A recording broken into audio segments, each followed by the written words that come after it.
voice their opinion until they have to do it in front of a crowd. Yeah, exactly. Like I said, this happens. It happens all the time.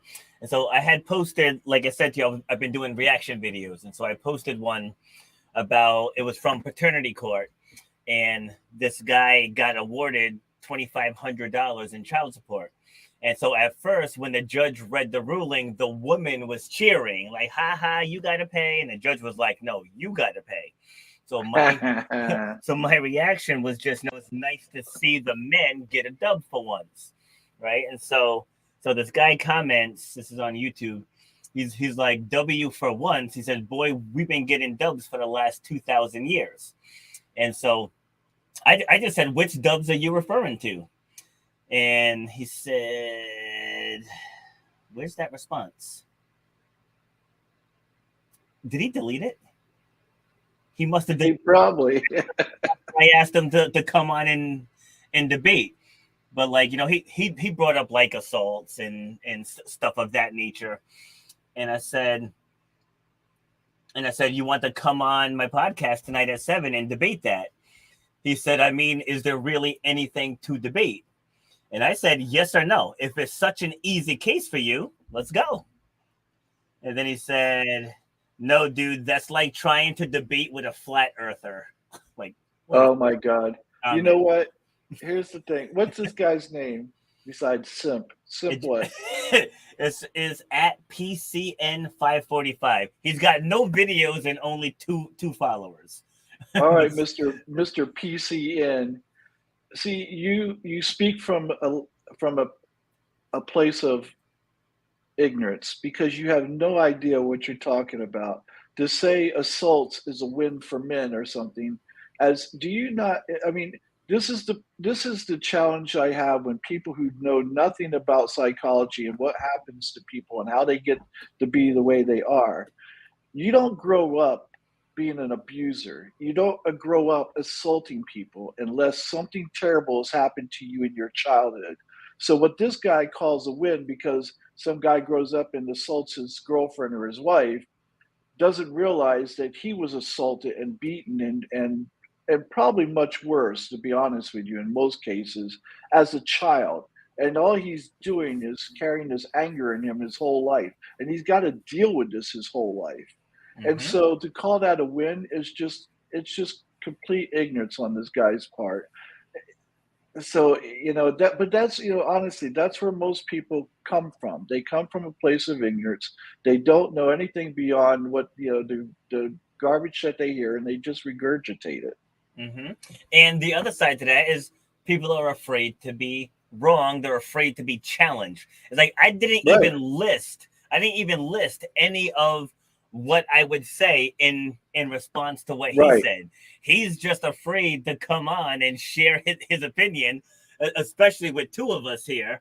And so the last thing he said, well, I called him a keyboard warrior. I said, keyboard warrior, got it. I said, I'll be sure to shout you out from backing off on my live stream.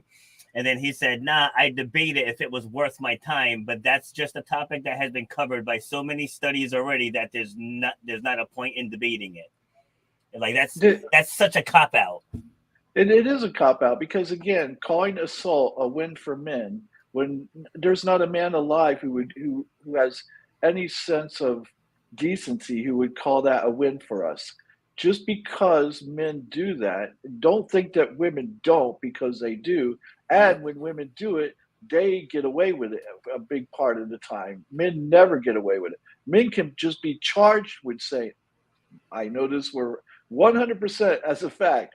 Men can be charged with assault without even assaulting a woman, and just based off her words, can be Yep. taken to jail for that. Mm-hmm. You don't see that happening to men. You don't see a man going, "Oh, this woman assaulted me," and they go, "Oh, you're going to jail, lady." That doesn't happen. So this guy again, I hate these simps who are these wannabe feminists. To go, oh, I understand the plight of the female. It's like it's the only way you can get in their pants is what they're trying to do. Stop it. You're embarrassing yourself.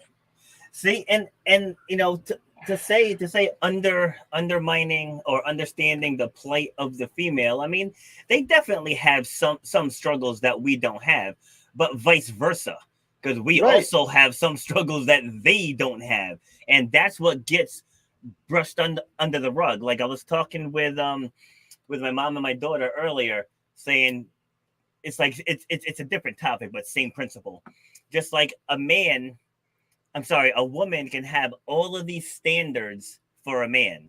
And that's called boundaries, that's called preferences, that's Right. empowering. But if a man has preferences, what he wants in a woman, that's misogynistic. And Right. it's the same exact thing in this case. Like to talk about the plight of of a woman, you're being an ally and you're understanding and you're this and you're that, but you talk about what men go through. It's like men commit the most suicides of anyone. Right. Like they can Because they argue. Yeah, I was gonna say they can good. argue women technically attempt it more, but the men see it through more at a much higher rate.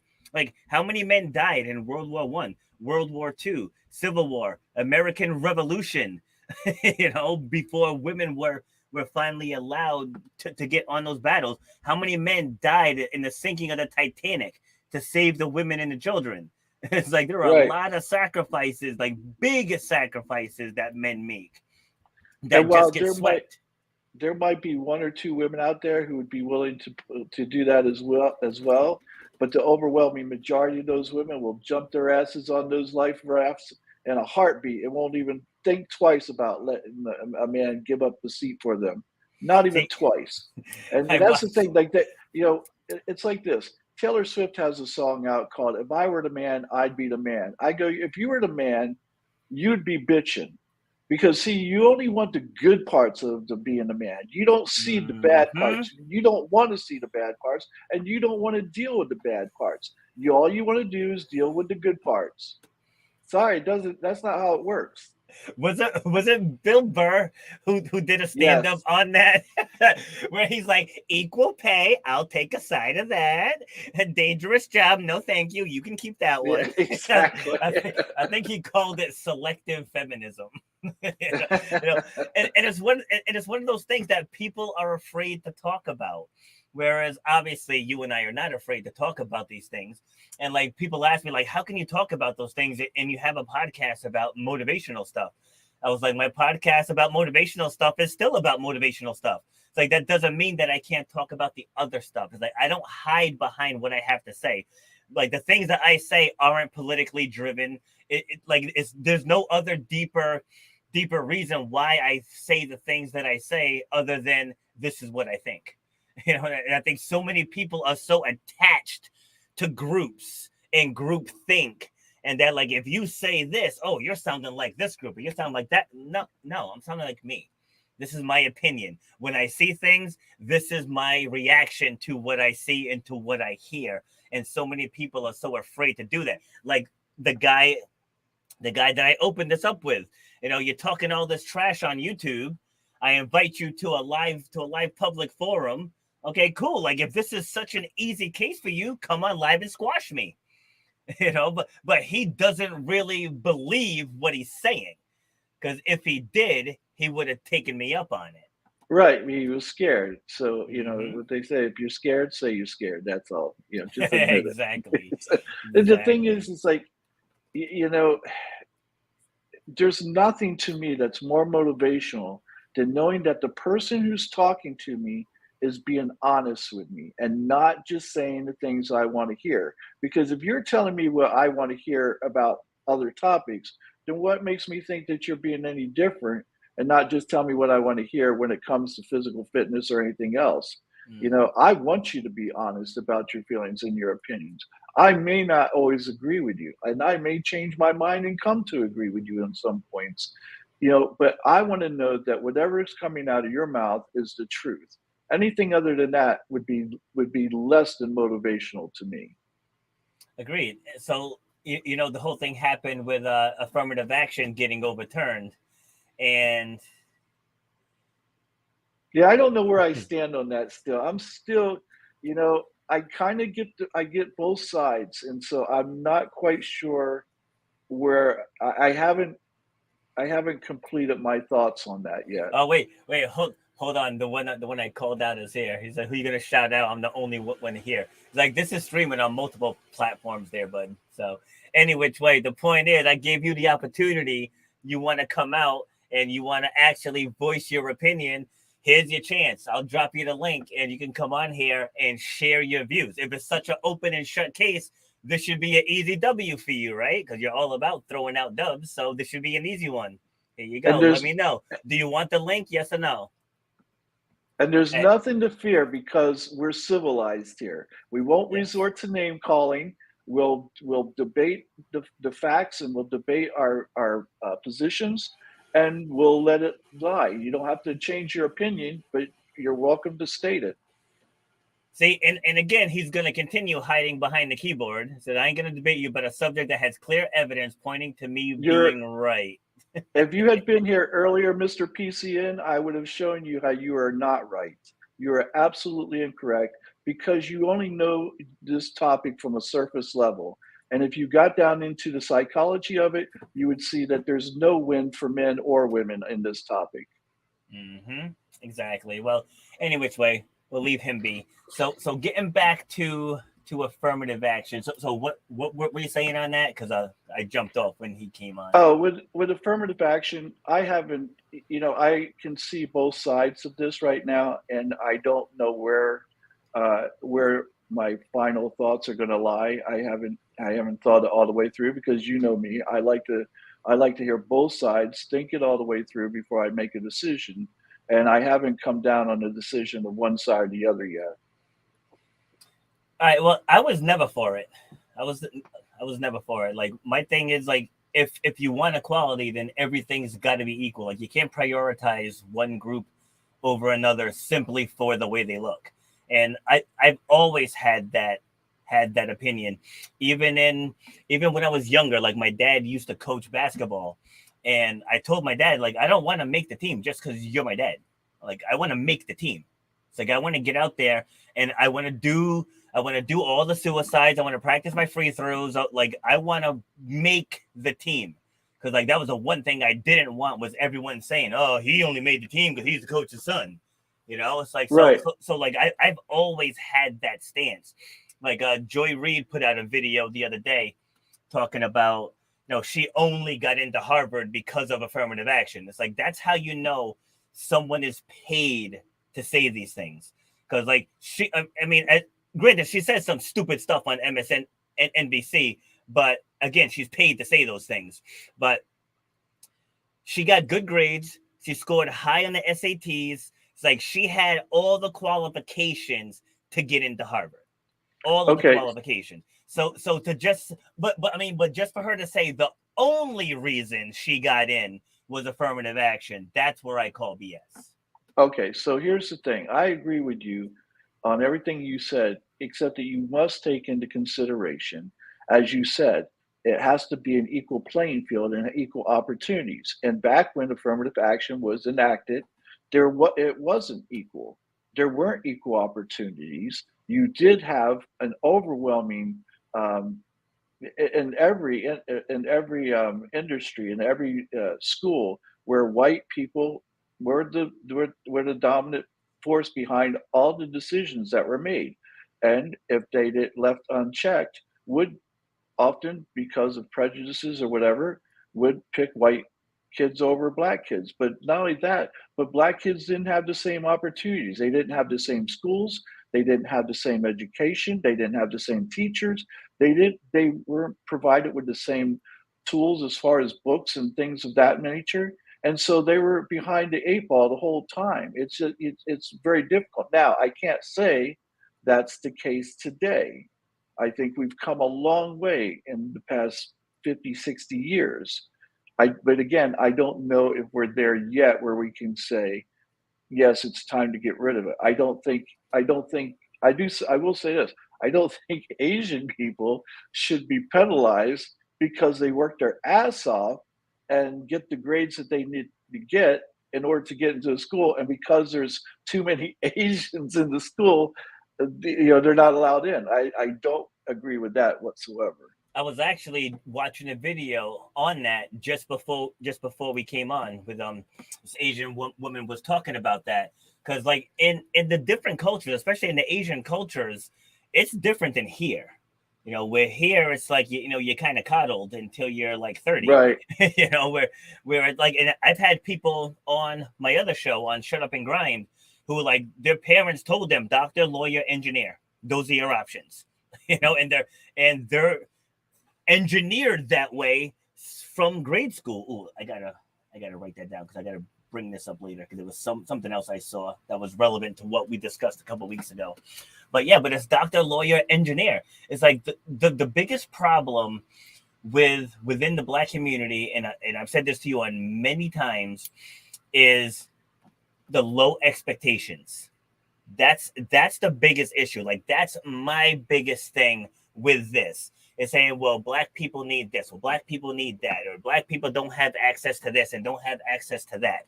It's like I can go through any inner city, and the majority of the people got Jordans on. They got a smartphone, you know, and it's like all of this stuff. It's propaganda. Like it's propaganda suppressing them, but for votes. That's what it is. Like if Black people become self-sufficient, that will hurt the Democrat Party. It will absolutely hurt them. And for people that doubt that, all I'm saying is pay attention. Like just pay As attention. And as we get further into 2024, watch the media manipulation. Like anything that happened to a Black person is going to get absolutely magnified. And only the Democrat Black people. Things can happen to conservative Black people all day long. They could care less about that. But that community is so used by the politicians, it's absolutely insane. And to me, that is why the playing field isn't level. Because this is proven, like I don't know the exact numbers, and I think it was a Yale University study, Yale or Stanford, one of those Ivy League schools, with like if you take someone of any race, you put them in a two-parent home, you put them in a good school system, and if they don't have a child as a teen, that kid is more than likely going to have a successful life. Now, it has so let had me nothing to do with race. Go ahead. let me ask you this, because we've gone back to this conversation several times, and you say that the Black community has failed these kids, and I'm not in disagreement with you, but I want to know how, because here's the thing: before the civil rights movement, the Black community prospered Mhm. quite. I mean, and the Black family were prospering because there were Black businesses, and they would and they would cater to the Black community, and so a lot of times the money stayed within the community and continued to build the community up. Correct? Correct. Okay.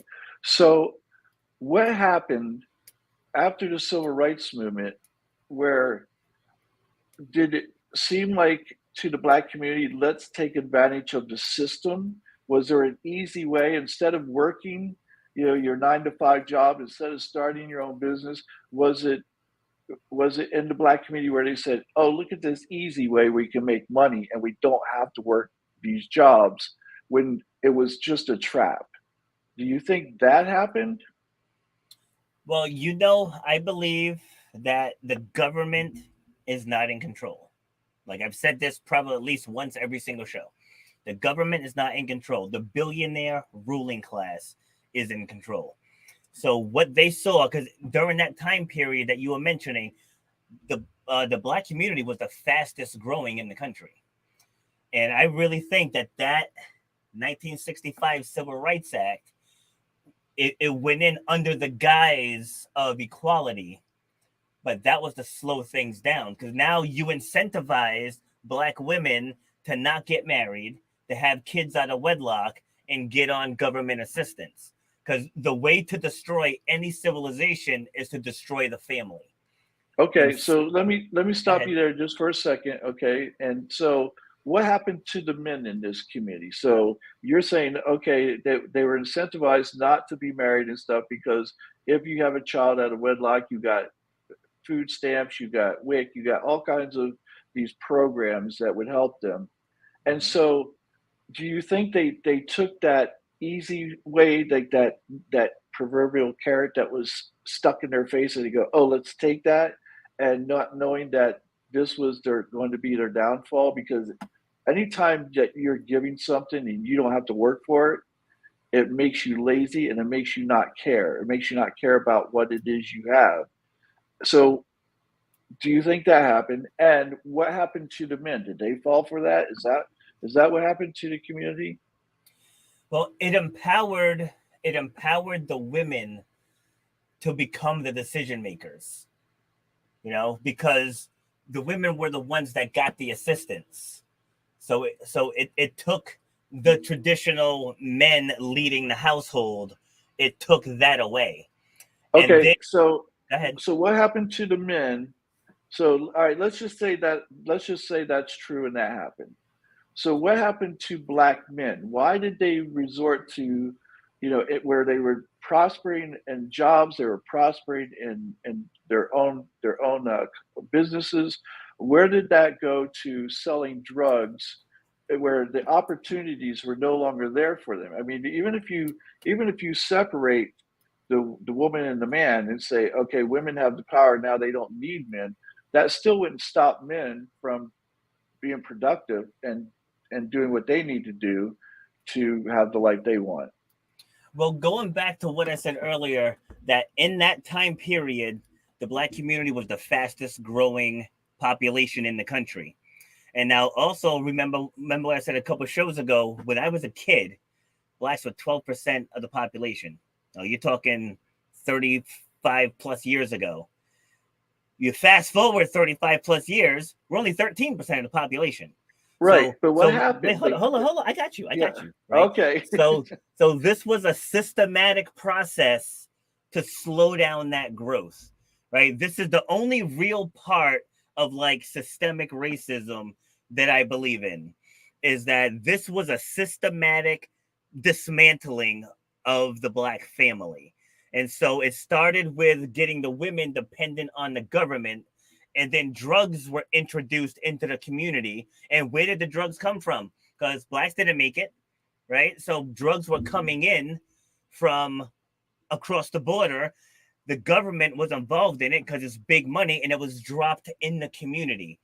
So I don't know if you saw the documentary on Tupac, but his mother was a Black Panther, and she was telling him, she's like, you got to be careful because the government gives us the tools to destroy ourselves.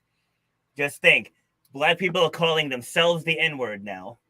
They're right, killing each other now. They're selling drugs to kids and pregnant women now. And so those quote unquote white supremacists can just sit back and watch them destroy themselves. So this was okay, a systemic process to to get the black community dependent on the government, and so that they get their votes. okay, and that's what I wanted to hear from you because I agree with you on that. So then the other thing is you said that the government isn't in control, and yet you still blame Democrats for blacks being in the situation they're in. So obviously the government does have some control, or they don't. Which one is it? No.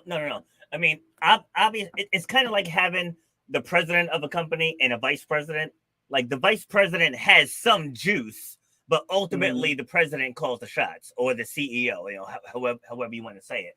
So, like, yeah, the government definitely has power, but the people who fund them call the shots. Okay. So it's like they're the fall people. That's how that works. So, and I've been saying this for years, like long before I really got into, I wouldn't even say now that I'm into politics, but I pay attention more now. But like, excuse me, because I also believe that movies are, a lot of movies are made to normalize things. So like you'll see a movie and you'll see like all these, have you ever seen the Pelican Brief with I read it. oh, okay. So the premise in the Pelican Brief was this college student wrote something about inner government workings. A lot of it turned out to be true, and then the whole point of the movie is the government's trying to silence her. Right. Fast forward to modern day, Epstein Island. Right. You got Epstein Island, and you got people wanting the list of visitors to be put out, and then miraculously Epstein kills himself. You know what I'm saying? So it's like I think like the government uses movies to kind of normalize things that they're actually doing. You know, so going back directly to what you were saying about the Democrats is because the Democrats get 90% of the black vote. So they have more of a vested interest in keeping that population under control. Well, any minority group, and the thing is what I find humorous about this, and only in the funny, like not in a ha ha way. Yeah. But like scratch your head kind of funny. Right? Yeah, where you go, where they make everything a big deal. Like they say, oh well, people can't. Why should people have to have ID to vote? And I'm thinking, well, why shouldn't they? They have to have ID to drive. They have to have ID to have a checking account. Rent a car. Right. It's like, so don't say that people can't afford to get an ID. That's ridiculous. It's absolutely ridiculous. And if anything, the state or the government can give it to you for free. If you're really that impoverished, they can get your social security number, your birth certificate, and whatever else they might need, and issue an ID so that you can vote. I don't want people who aren't in this country, aren't citizens of this country, voting. I don't care if it does benefit my party or benefit my side. It's not fair and it's not right. Mm-hmm. And yet they'll make like you hate minorities because you want them to get a voting ID. And I go, that's absolutely ridiculous. So again, I understand that the left is, I understand the games that they're playing, and you are absolutely right. They are out there to hold minority groups down, and by making them dependent on the government. Now, on the right hand side, as we talked about, they just don't give a shit about minorities. Period. They'll pretend like, oh yeah, we got your backs and we care about you, but they don't give a damn either. They just admit it. That's all. And I think I just think I probably have more respect for that, because at least they can admit it. Where the left, they play this game like they care about you, but they don't. Well, I've said that to you too, that the one thing I do respect about Republicans is that they say who they are. It's like the left's kind of flip flop to whatever's popular at the moment, and that I don't like. It's like, again, going back to affirmative action or even Roe versus Wade, like the conservatives have been saying forever, if we get control of the Supreme Court, we're overturning these two. Like they didn't make any bones about it. They just came out and said it. But like, there's just so much flip flopping. Like I remember back in 2020 when Joe Biden was on this defund the police kick, and then in I think it was late 2021, maybe early 2022. Where it's like, oh, we don't need to defund the police. He's like, we need to expand the police. He's like, we need to protect our police officers. I'm like, where the hell was that a year and a half ago? Like that's not what you were saying when you needed those votes. So as I was saying, as we get into 2024, just watch how the messaging shifts, because it's all nonsense. Like if they truly cared about the people, then they would actually put forth the right people for us. But that's not what happens. It's not. And Bernie Sanders is a prime example of that, where he's somebody who cares about the people. The DNC, Hillary Clinton, Barack Obama, Biden, all of them did everything they could to make sure that Bernie didn't get the nomination, both in 2016 and 2020, and because they are corporate Democrats who take corporate money and they don't want to lose the power to money. But the right does the same thing. It's just the same thing on the right. And it's just, and again, as you and I have said this over and over again, neither side cares about us. And until people get their heads out of their asses and quit picking sides like it's their favorite football team, and realize that this isn't your favorite football teams. Both teams hate you, and they want to. And if they could just enslave you and keep it like that, they would, because Yep. they don't have it. They have no use for you, honestly. Mm-hmm. Yeah, I mean, I think we touched on this before too. Like I said before, slavery never ended. It just looks different now, Right. And I'm not even talking about minorities, people in general, because slavery was worldwide. Because just think about it, you had your powers that be, that controlled everything, and they needed workers to make everything work. Look at what we have now. You have the big corporations who needs workers. So you have kids going through school, and they're not teaching these kids financial literacy. They're not teaching them how to have good credit or accounting. Like, kids aren't learning any of this stuff. And so they're getting in the workplace, and they're making them smart enough to work jobs that these corporations need people for. It's like they're not teaching people how to benefit from capitalism. Like, if they actually did that, things would look a lot different, but they would have less workers for their corporations. So that's why these kids are taught the bare minimum, and then it takes people becoming entrepreneurs and getting mentors and workshops for them to be able to build themselves up, because that's not the goal. The goal isn't to have these kids come through and become millionaires. Is to keep them just smart enough to work the machines in the factory, to work the front desk at the movie theater, and so on and so forth. And like, if that's not a form of slavery, just because you're paying them now instead of just housing them and feeding them, it just looks different. Like, Right. the more I look into history, because I'm kind of a history buff, and like, the more I look into this stuff, I'm like, that's the same way shit is now, except for we have TVs and computers and money, but we still have to work. Like, if you stop working, you're going to lose your house. You're going to lose your car. Like, if you stop paying taxes, they can take everything from you. So even though you quote unquote own your stuff and you're independent, you're really not. I'm living proof. You can lose everything quickly. Well, here's the other thing corporations did that was smart on their part, and and unfortunately, again, until the American people wake up and quit being so goddamn greedy. We are the largest consumer-driven country in the world with 330 million people.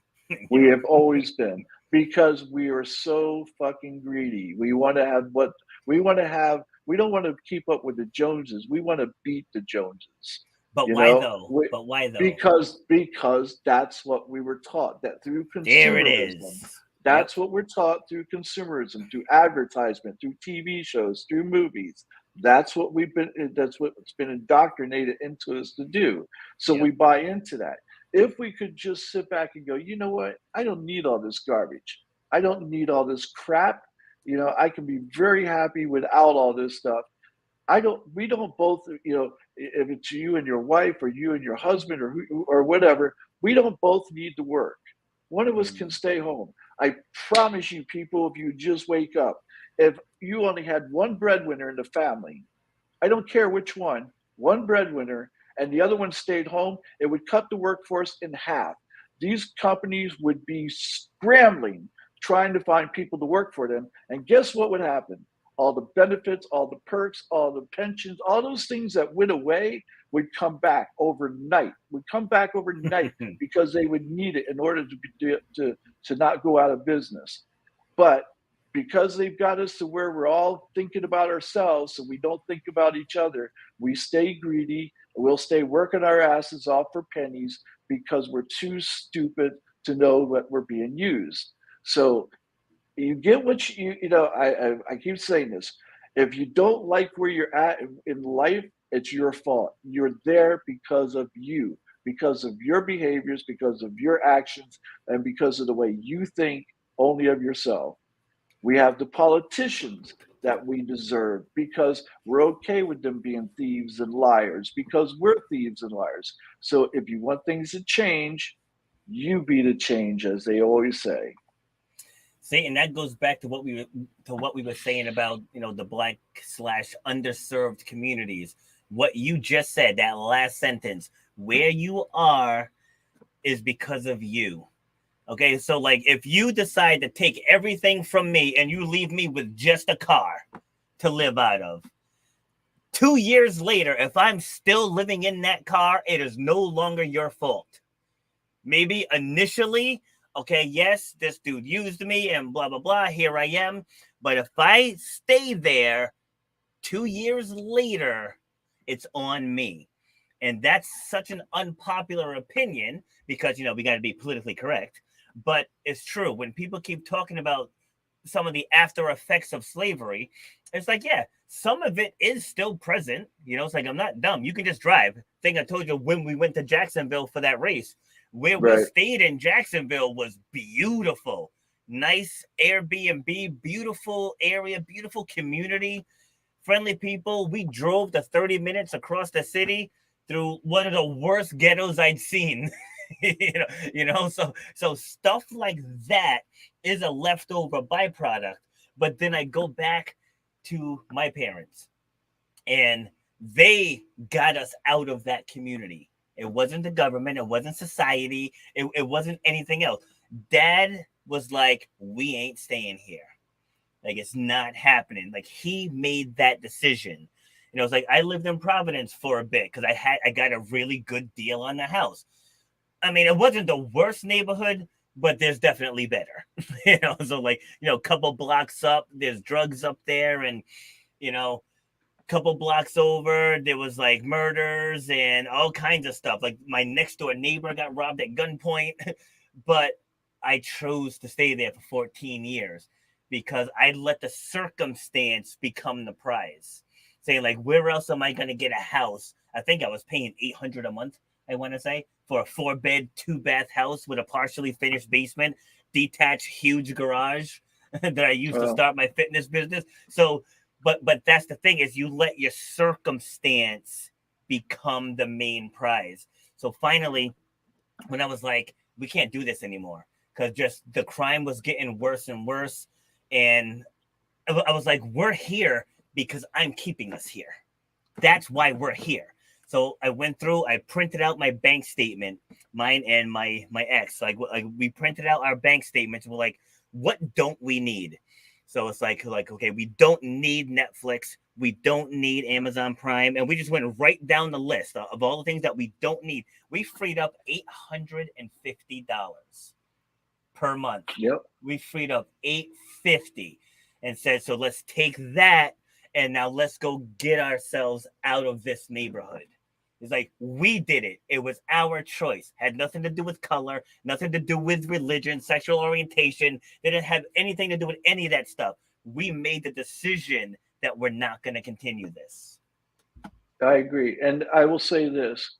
If you're in that mindset that, you can't get out of your situation because of whatever the excuse is, whether it's the white man or white supremacy, the government or your parents or whatever, like you said, at some point, maybe you can sit there and go, yeah, it was their fault. But 2 years down the road, if you're still there, it's your fault. Mm-hmm. And unfortunately, it's because people aren't taught to think outside the box, to understand just because you're there doesn't mean you have to stay there. Yes. Just because you were broke doesn't mean you have to remain broke. You do what it takes, and you do it legally, so that way you don't have to hide it, and you don't have to worry about going to prison. You don't have to worry about losing it. Do it the right way. And yes, do you have to work? You're damn right. You have to work your ass off. Anything that you didn't work for, you will never appreciate and you will never care about. And when you lose it, it won't matter to you because it was never yours to begin with because you didn't earn it. Yep. So when I left the gym the other day, I had stopped by to get some groceries. And as I'm coming out, there's a panhandler there with his sign and, looking for money, standing right next to a now hiring sign. Standing right next to it. Now, as you know, just a few months ago, I lost everything. Mm-hmm. Everything. Never once did it pop into my brain, oh, maybe I'll just roll down to the supermarket and stand out there for 8 hours and let people give me money. So it's like, you know, and people will say, "Oh, well, you never know what people are going through." I said, "I don't know what people are going through, but I know whatever he's going through right now, there is a sign that says we can help you." He's standing right next to a now hiring sign. You know, Right. you know what I'm I saying? So it's listen. a choice.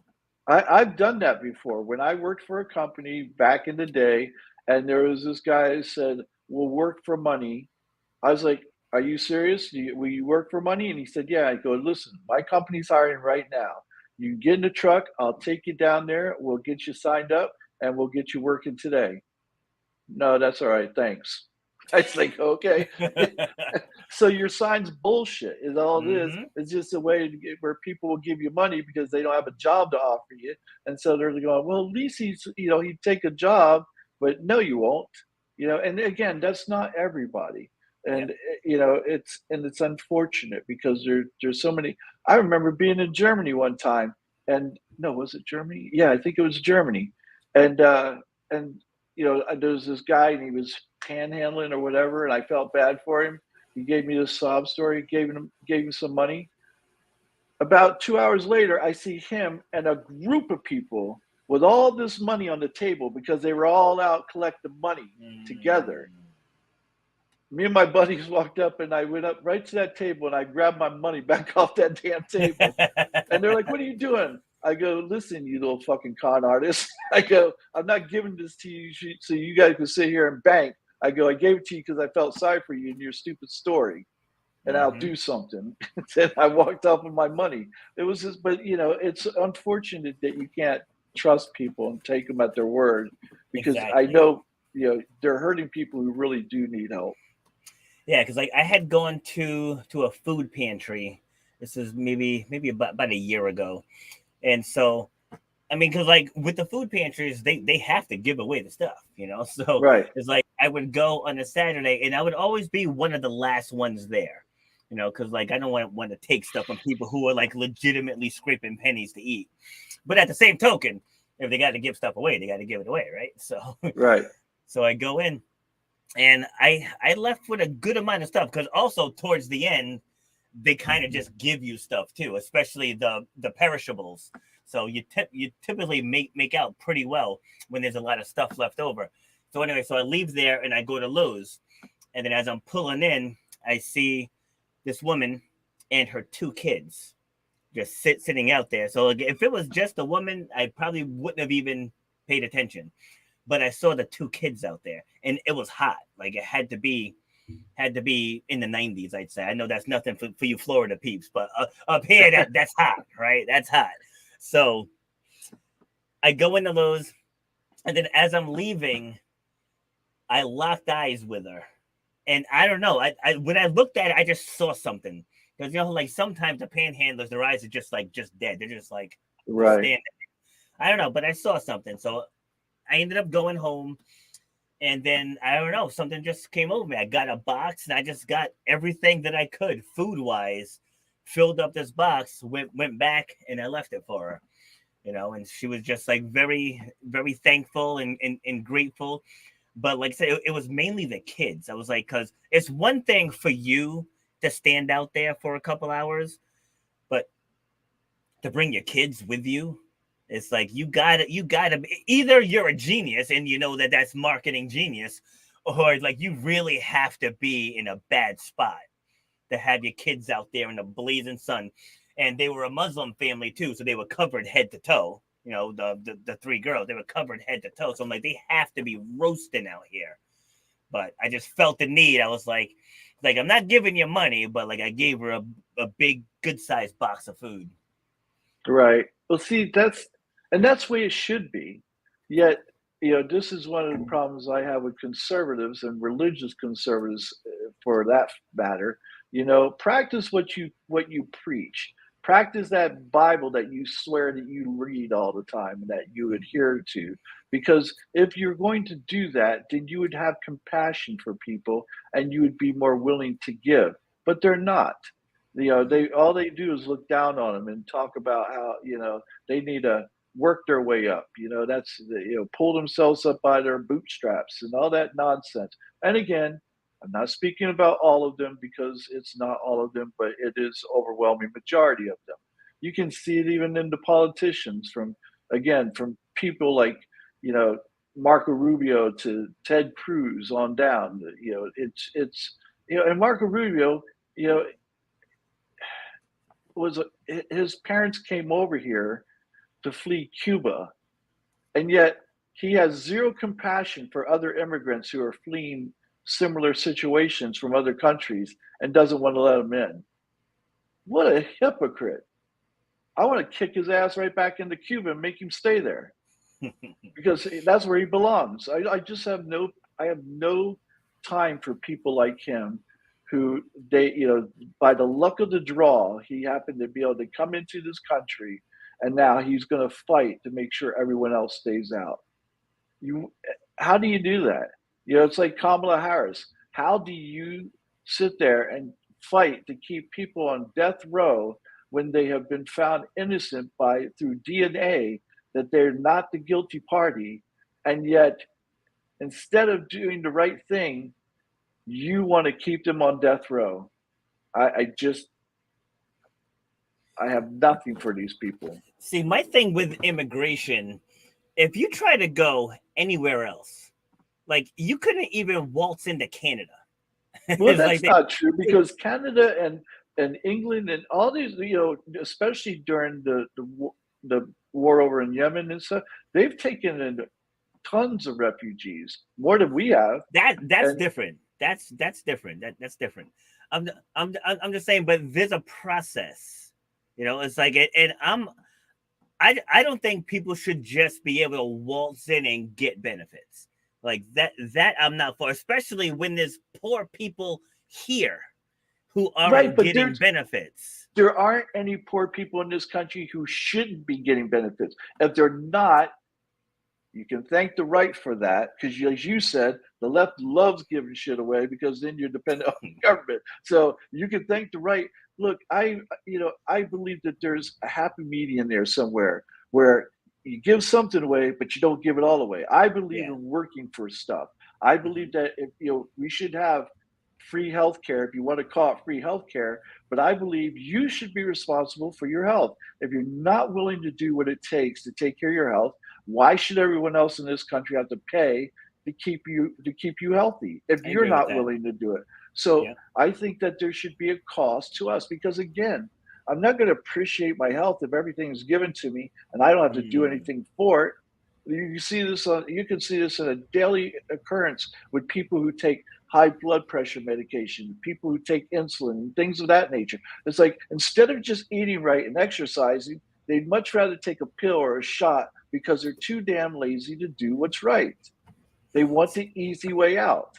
So one thing I gotta say, I saw this video today and I should have sent it to you, because I say this all the time. Anything that politics touches goes to hell, right? So I saw this video today that the left is now saying that fitness and being fit is a right-wing thing. I heard it was misogynistic. No, wait, what's it? I know that it's fat shaming or something. Fatphobic, but it was something else too. I want to say they said it was misogynistic or something. No, there was something else that was misogynistic, which I laughed because most men want a woman that's fit-ish. Yeah, like that's the thing. But like, because I almost did a reaction video to it. I was like, listen, like fitness for me has always been an escape from reality. Like when my clients come in, we don't talk about politics. We don't talk about any of that stuff. We just come in, we have fun, we work hard, we high five each other, we support each other, and we leave. It's like, don't go trying to insert politics into fitness. Politics has nothing to do with either side. With either side. Out of 14 years, there's maybe 6 people that I know what their political stance is. Out of thousands of people that I've trained. Like politics has no business trying to infiltrate that. But again, this goes back to like my issue with the left. And remember what I said to you before, that our country is under attack. So they want to normalize obesity. So now they're trying to vilify being fit. right? They want to confuse kids. As I said, I don't care what grown people do, but they shouldn't be trying to confuse kids. Kids are confused enough as it is. They shouldn't be trying to confuse kids. I saw a video today of the training that kids are doing in China. Because remember, a couple shows ago, I told you we're going to get invaded. You watch. So it may not happen in our lifetime, but we're going to get invaded because our kids are being made to question everything. They're questioning their sexuality, they're questioning their gender, they're questioning masculinity, like they're questioning everything. Where these Chinese kids are learning how to shoot in elementary school. They're learning combat techniques now. And this is a fact, So it's like, it's scary what my kids and my grandkids are going to have to go through going back to the ruling class. This is what the ruling class needs the U.S. to be broken up. All right. I don't agree that we'll be attacked by China or any other country, not physically, not with an army. If we're attacked, it's going to be the way, like, yes, we're under attack, but you just joined it. You joined that army. You joined the army of TikTok. That's how we're being attacked. No, we're being attacked. I just signed up for TikTok this week to get on there, and sure enough, the people who are complaining on one of the videos that you put up, I was watching. I was like, you just shut them down with one thing. Who said that? Did I say that?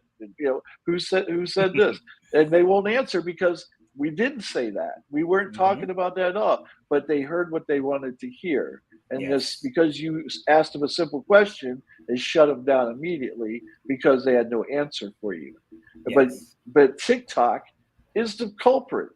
This is where all these left-wing nut jobs who are transgendered, and again, I use that word loosely with these people because I don't believe they're transgendered at all, because the transgender people I know are not like these fucking idiots who think that they can identify as emojis and plushies and everything else out there. Yeah, I mean, seriously, I'm not exaggerating. Again, they might be like calling it a joke, but when your hair is 10 different colors and you got rings in your nose and your ears and your eyelids and everything else, I'm going to take you seriously because I'm thinking your whole look's a joke, but you must think you look pretty. So, whatever. See, and let's go back to the colleges. Like the colleges are focused more on all this political ideology rather than educating the students. And again, I know videos can be edited, so it's like I'm not naive enough to think everything that I see out there is 100% factual. But this guy was on this college campus interviewing, the students, just asking basic questions, and these kids were just clueless. And some of the questions I was like, come on. They're like, what continent is France in? And they're like, Italy? I was like, what? It's like, come on, it really can't be that bad. But then I think they can hear me, so I got to tread lightly. So I did this. I did the same with my kids. I would ask them some basic questions, and they didn't know the answers. I was like, what the hell are they teaching you guys in school? It's like, this is basic stuff, and that's why I think that's the only way we would be attacked militarily, is they're making our kids, I don't want to say dumber than ever, but, because again, it's not all kids, but a majority of kids, like, they're not to where we were at this time. And like I said, with, vilifying masculinity, it's like, you need tough masculine men in your military. And so if you're vilifying the one thing that you need, that you want in your soldiers, who the hell are we going to have 30 years from now? Like, who's going to be our soldiers? Like that's what keeps swirling around in my brain. So, like I said, yeah, well, it's you are correct in that, especially now in the colleges, and there is this push for, people say, well, there's this push for socialism. I don't believe it's a push for socialism. I believe it's a push towards communism, fascism, and other things. I Yep. think socialism again is too light for what these professors are pushing for. But this is Hmm. why we have this whole generation who's talking about, you know, income equality and redistribution of income and of assets and things of that nature, because they're too stupid. They're only hearing one side, and again, that's deliberate by professors and the colleges who are teaching these kids. They're not being taught both the good and bad. They're just being taught the good, and they're being taught the bad of capitalism. They should be taught the good and bad through all these, systems that we have, Yep. and it's not. And right now, there's such a push against capitalism because it sounds good. Oh, what if we took all the money from these billionaires and we redistributed among the American people? Well, this is what would happen. Within 5 years, those billionaires would have all that money back in their pocket and you would be broke again. That's what would happen. Thanks. That's so true. That's like when we were talking about reparations. It's like, okay, say, all right, you give all black people $5 million, right? So that's going to be money that they print, right? It's not going to be money that they have. They're going to print that money. You're going to give it to all these people. Most of the people don't have financial literacy. They're not used to having money in the bank. So what do you think they're going to do? They're going to Uh, blow it, just like the Jordan, lotto winners. MJ stock is gonna go up. Cadillac stock is gonna go up. Hennessy stock is gonna go up. Yes, I'm stereotyping, but you deep down you know I'm right. It's like that's what's gonna happen. And who's gonna get back that money? The corporations who run the government. It's one big circle. And then once people sift through the BS and you see that the government giving you anything only benefits the government. Those stimulus checks, those $1,200 checks that people got and put right back into the economy, that went right back to the corporations, that fund the politicians. It's one vicious circle. So, I will tell you this: give me a stimulus check because mine didn't go there. I can tell you, mine went in my safe. That's where it went. okay. Well, that's you, but like the Right, average person, they're right. The thinking, average person. I'm going to get a car. We're going to go on vacation. We're going to do this. Like most people aren't thinking, oh, let me invest this. you You're know, right. There were so many people flying during that time because all of a sudden they had all this money and they could go fly. That was the time where I was like, I'm not. You couldn't pay me to go on vacation and fly. There were so many people who'd never flown before. They don't. They don't even know how to behave out in public, and that's why you had all these people fighting left and right because they've never even been on a plane. They don't know how to behave. I don't want to be part of that at Mhm. all. Because again, that's just something else they lack in their education, how to act civilized, in It's a true. civilized world. So Well, again, it goes back to the media. Like the media is so powerful, and people just follow. People, and it doesn't even matter what side you're on, because again, the left has their diehards, the right has their diehards, and you gotta sit somewhere in the middle. You gotta be Switzerland.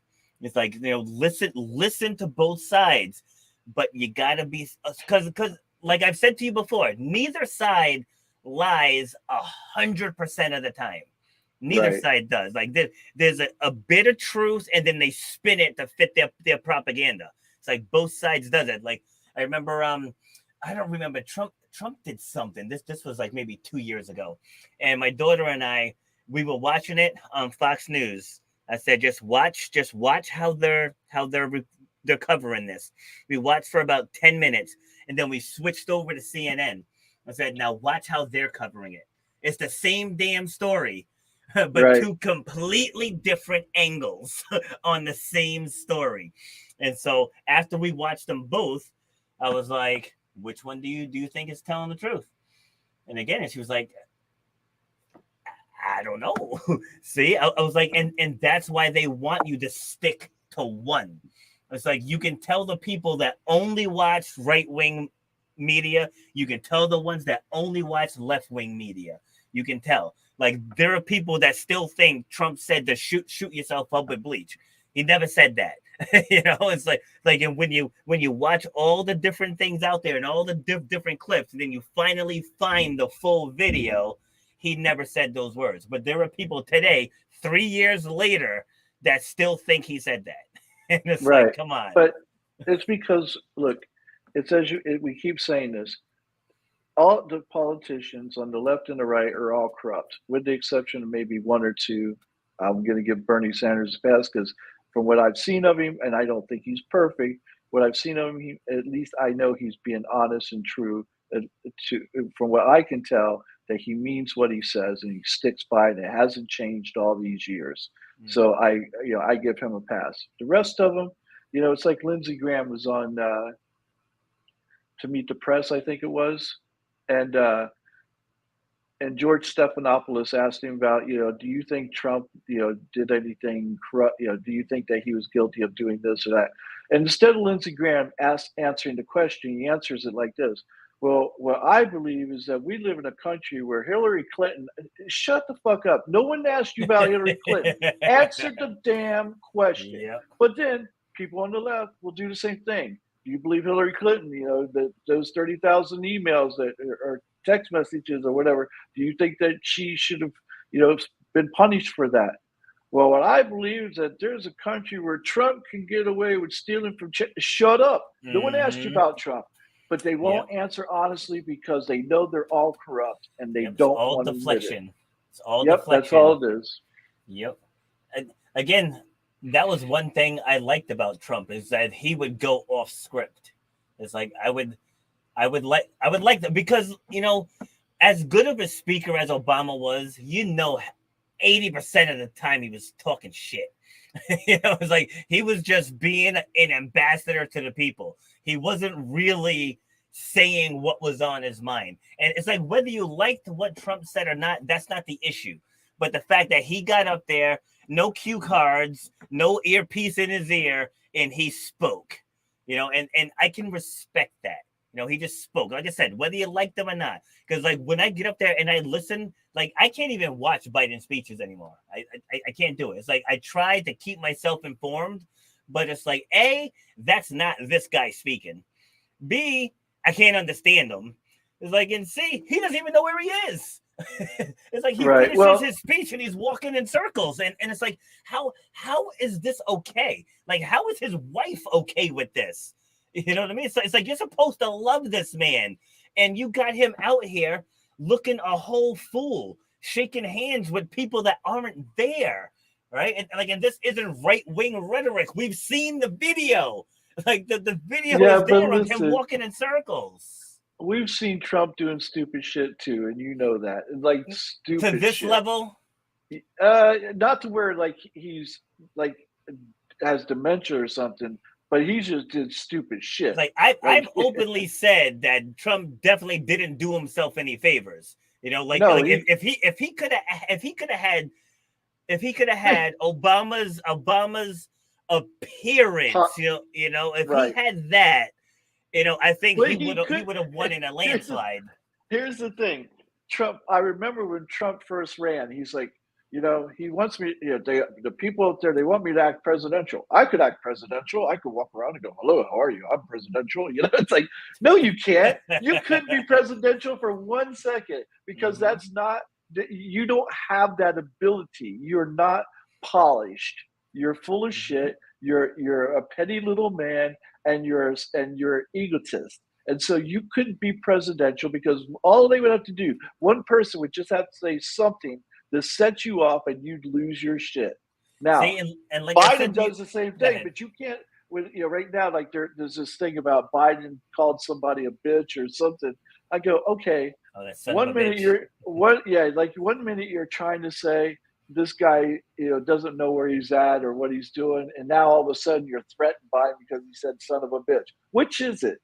You can't have it both ways. You can't say I'm afraid of a frail old man. That doesn't make any sense. Either he's frail or he's this, curmudgeon that puts the fear of God into people when he's around. Which one is he? So but that goes back to the double standards on both sides, though, because there's something that Biden can say and he'll get away with it. Trump can say the exact same sentence and he'll get friggin' vilified.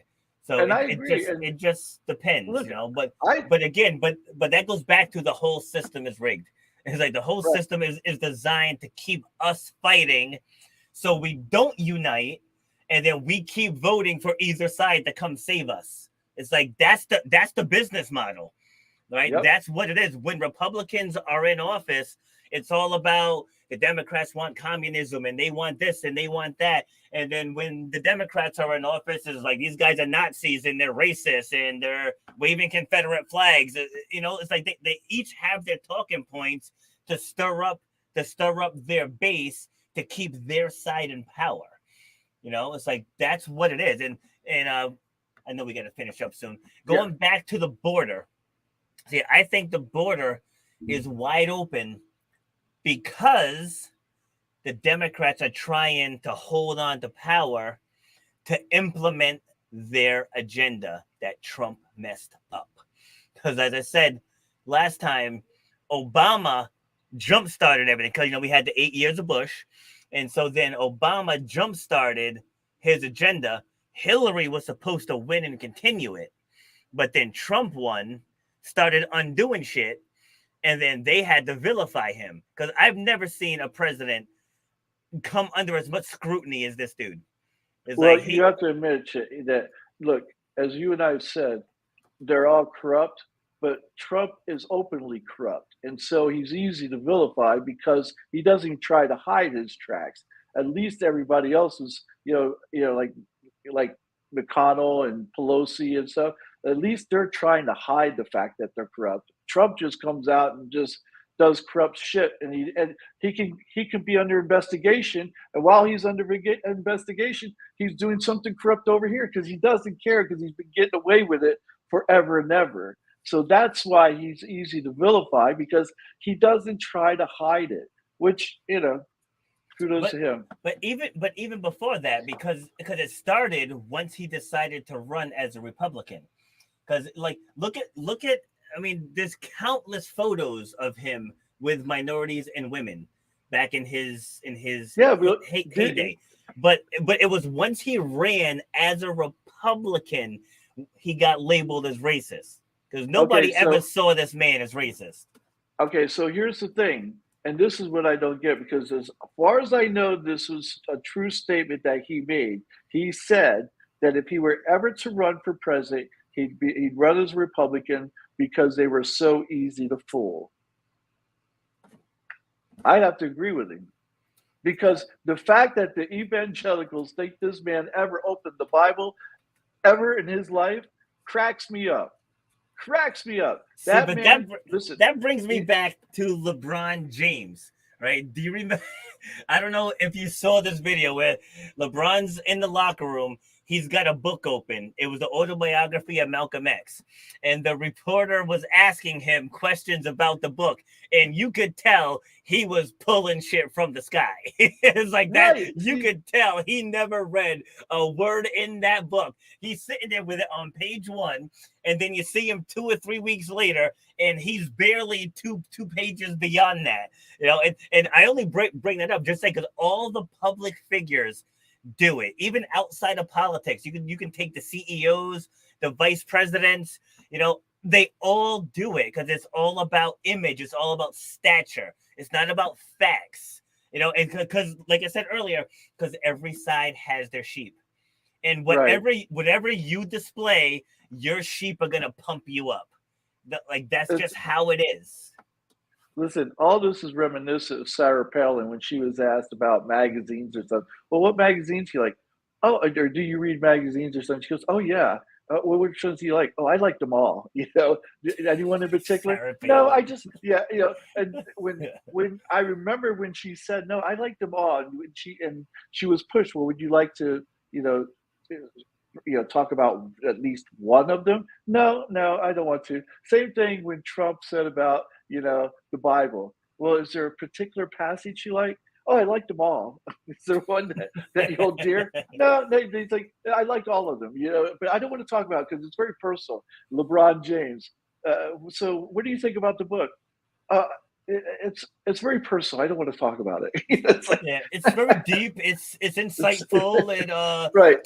Talks about the impact that he had on the community. I'm like, you can tell. That's like when you go to watch a movie and you tell your friends about the movie, whether you liked it or whether you didn't like it, you can usually just rattle off what happened. So like if you're actually reading this book and you're into this book, you shouldn't be it's like, yeah, damn well you didn't read the book, so stop. Look, but that goes back to the whole groupthink thing. So like for Trump to run as a Republican, you got to be able to talk about all of the Republican talking points. And that's the part I can't stand, because like if he knows, because like it's possible to be spiritual without being religious. Like I talk about this on Shut Up and Grind all the time. Like it's possible to have faith, and it doesn't have to necessarily be faith in God, right? You just got to have faith in something. Some people think it's the universe. Some people think it's themselves. Some people think it's the greater good, right? But all three of those things require faith. So it doesn't always have to be religion. But if you're going to call yourself a Republican, then it's like you have to be pro-life, you have to be anti-gay, you have to be all, and it's like, no. It's like, that's why I refuse to align myself with any of these groups. Like, do I believe Black Lives Matter? Yes. Do I believe all lives matter? Yes. Do I believe life matters? Yes. Like it doesn't matter if you're a chipmunk. Like I despise snakes. That doesn't mean if I see a snake, I'm going to kill it. It's like that snake. It's like that snake has a right to live just like anyone else. But just the point is, it's like you can have opinions that don't necessarily fit into a box. And that's why I keep myself away from all of these communities, because like BLM openly says that they're Marxists. They openly say that they want to do away with the traditional nuclear family. And why would I subscribe to that? It's like I don't believe in any of that. So if I sit there and say BLM, people are gonna assume I agree with all that. So it's like I just back off. Like I said, I don't call myself a Republican or a conservative, but I agree with some, but I agree with some on the Democrat liberal side as well. Right. So it's like, but I'm not 100% for either side, and I don't have to pick one. I don't care what people say. I don't have to do anything. So like, because people make it sound like there's a gun to your head and you have to pick a side. It's like, no, I don't. It's like, I believe Black Lives Matter. I believe everyone's life matters, regardless of what you do, who you are. Even though we have opinions on transgenders, their life matters as well. So it's like, if you're believing in life, you have to believe in everyone's life. It's like, you can't just prop up one group because you're going to end up shitting on another group. And I think that's what gets lost with all of these things. Like if we were to have a White History Month, people would lose their minds. So it's like, I don't want to see a Black History Month on the schedule. And I agree with you. I think there shouldn't be a Black History Month. There shouldn't be a gay Pride Month, but the only reason these things exist is because until these things happen, they were never included into the history. Like even today, they're still trying to do away with the word gay in states like Tennessee and Kentucky and all those backwoods damn states back there, and Florida, which I live here with DeSantis. And the thing is like, you have to recognize there are Black people in this world, there are gay people in this world, there are transgendered people, Asian people, women, men. They're all of us. And if we did something in history, it doesn't matter that whether they were gay, Black, or anything else, but they should be recognized for their contribution to society. And and I would like to say that one day it won't matter whether that person was gay or Black. But until we are truly equal in this country and in this world, it will matter, because that's where people or young kids can identify and go, oh, wow, someone like me did this. And it is important that these kids have idols or people that they can look up to go, wow, I could achieve that. I could do something like that. So, again, it's a much deeper subject that would take us forever to get into. But so let me do my ending if I may. Wait, hold on, Oh, because I want to respond. I want to respond to okay, that first okay, all right, sure. because I actually debated with someone. She was a black woman, and we were talking about that, about like, it's important to see someone that looks like me, and I pushed back because I was like, not necessarily. I said, because again, I come from a very competitive family, so like I know upbringing matters, and so within my family, we were just all about win at all costs. Doesn't matter what's in your path, win at all costs. And even now, when I'm training the kids at the school, it's like like the color doesn't matter. Like it just really doesn't. Like I've been inspired. You know how many white people I've been inspired by their actions, by their work ethic, by their leadership, by their speaking ability. It had nothing to do with the color of their skin. So to me, it doesn't matter what they look like, what their orientation is. It's like, what can I take away from this person, from this Okay, person? And again, I know other people's opinions are different. That's just mine. It's like I am the epitome of like I don't care about the color of your skin. I care about the content of your character. okay. So let me just say this real quick. Back before they had black baby dolls and Barbies and stuff, little black girls would grow up wanting to be white because they had nobody to look up to. They were taught that white women or white girls were only ones that were pretty. And so they wanted to be like them because they wanted to be pretty. I can tell you that when you come from a family where everyone in my family was white, but everyone in my family except me was straight. You don't hear positive things about gay people when everybody in that family's straight and they all think they're straight and they don't know that you're the one gay person in there. All you hear is all the bad things about gay people and all the Mm. perversions and all those things, and you internalize that because you don't dare come out and let people know. So while I can say yes, I understand you came from a family where you're all the same, I was very competitive as well. But in the back of my head, because of what I was told about gay people, the things that the things that they shouldn't be allowed to do, the things they can't do, the things that the, the deviants that they are, and things of that nature. That's what they made me feel like, excuse me, that's what they would have made me feel like if I hadn't stood up for myself and go, I will never let anyone make me feel that way personally. Mm. And I didn't. But that's why, it took a toll on me by becoming this hyper masculine guy and feeling like I need to fight anybody who challenges me on any stupid little thing. Because in my head, they're doing it because I'm gay. Even though these people don't know I'm gay, in my head, that's why they're doing it. And so I had to prove to me that because I was gay, that I was not going to be a pussy. I wasn't going to be a pushover, and nobody was going to get the best of me. And when you grow up like that, and you let that affect you up into your adult life, even in your later years, it really does weigh on you. And so there's a lot of that goes on because of the family structures that we grow up in, the neighborhoods that we grow up in, and the environment that we grow up in. And so we need to be considerate of that as well, and that not everybody has that that family unit or that environment where people are positive and always like pushing you to do better.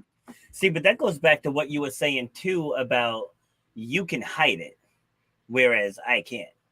I Right, walk in, I but walk into everybody. any room and be prepared to be stereotyped. So it's like that's actually something that. Are you there? You there you Oh, are. okay, all right. Yeah, the your picture froze, so I wasn't sure if you could Yeah, hear yours me. did too. Oh, okay. Yeah, so that's one of those things where it's like you're stuck in what if. Like, well, what if I say something? How will they react? Whereas, like, I just walk in a room and it is what it is. So Right. like that's something where I think that's actually easier for me or someone like me to deal with because we can't hide it. You know, it's like we just gotta walk in a room and do whatever. So this restaurant I've been working at, in less than 2 months, I got two promotions and 2 raises. You know, and I'm one of the only darker skinned people in there. I think there's 1, 2, 3 of us in that whole place, and there's 111 employees. But I'm already flying up the ladder. It's got nothing to do with the color of my skin. They didn't need affirmative action. I walked in there and said, they gonna F around and find out how good I am. You know, like that. Exactly. That's what it boiled down to. I walked in with humble pie. Told you, after being a general manager, I was bussing tables. But I swallowed my pride, and I even told them at the interview, because at first they weren't going to hire me because I was overqualified. Right. I was like, let me get my foot in the door. Let me show you what I'm capable of, and then you guys decide where I'm best fit, you know, for your business. And right. And now that I'm training again, I don't even need to work there, but they treat me so well in there. And again, management staff, all white, all like older white people. So by society standards, they should all be racist and holding me down and all this other crap. And they embrace me like no other. And why? Not because I'm black, not because they need a black person on the staff, is because when I'm there, and to quote the big boss, he said he pulled me aside this one day. He's like, I want to thank you for your effort. He's like, you come in here and you don't stop. He's like, no matter what's going on, he's like, you don't stop. He's like, I love to see it. He's like, thank you. Like, and I was like, oh, you know, because it's nice to be recognized. But again, that goes back, right? And we can end with this. No, that's right. You had to end and you wanted. But I'll end my part with this. It goes back to when I was a kid and my dad saying, people will always see the color of your skin. It's up to you to help them see past it. You know, so like a lot of the views that I have stem from that sentence. So whenever I hear people say, oh, well, black people don't have access to this, like, no, stop. Just stop. You know, like the bulk of my family is from the inner city. I've spent a lot of time in the Bronx, in Brooklyn, in Queens, Far Rockaway, and people know how to navigate the city. They know how to get around. They know what subways get you to the DMV. They know what subways get you to the voting place. That's all nonsense propaganda. It's like, if you're thinking of black people is that low, maybe you need to look in the mirror. Exactly. Okay, my closing, real quick. Hey, Democrats, Republicans, listen to me. Last damn time, neither side cares about the other. You don't care. Republicans don't care about you. Democrats don't care about you. They're both corrupt. Quit thinking that they're your favorite baseball or football team. They're not. They're corrupt and they're using you. They're using all of us. And until you get your heads out of your asses, and that's where they are, I'm telling you, pull your head out of your ass and you'll see the daylight. And then you'll say, oh, holy shit, they've been using us. Exactly. Do that. And guess what? The people of this country can take this country back, get these fuckers out of there once and for all, and be done with them and get the government that you want. But in order to get that, you have to become what you want them to be. You have to be it first. That's it. Love it. Drop that mic. Wait. Where's the gavel? Where's the gavel? I got the gavel. There you go. Done. That's great. All right, let's stop this. Good stuff.